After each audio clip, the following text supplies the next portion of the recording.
हुकूम म्हणजे काय, स्टे म्हणजे काय, या सर्व एकच कन्सेप्ट आहेत. मग ते काय असतं आणि कोर्ट केव्हा स्टे देतं, इंजंक्शन देतं, मनाई हुकूम देतं, तात्पुरता मनाई हुकूम देतं, कायमस्वरूपी मनाई हुकूम केव्हा देतं.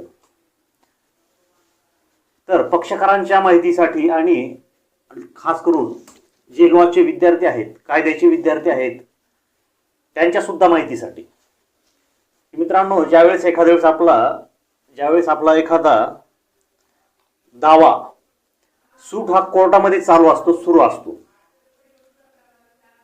त्यावेळेस त्या दाव्यामध्ये ॲट एनी टाइम असंच एका कायद्यामध्ये सांगितलेलं आहे. त्या कायद्याचं सुद्धा तुम्हाला नाव सांगेल मी, की ॲट एनी टाइम आपण स्टेचं ॲप्लिकेशन, आपण टेम्पररी इंजंक्शनचं ॲप्लिकेशन हे दाखल करू शकतो. तर कायद्याचे विद्यार्थी मित्रांनो,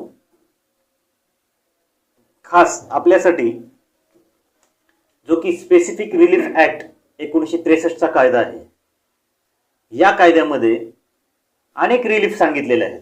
डिक्लेरेशनची रिलीफ सांगितलेली आहे, इंजंक्शनची रिलीफ सांगितलेली आहे, स्पेसिफिक रिलीफ ऑफ कॉन्ट्रॅक्टची रिलीफ सांगितलेली आहे, टायटलची रिलीफ सांगितलेली आहे. असंख्य यामध्ये रिलीफ सांगितलेले आहेत.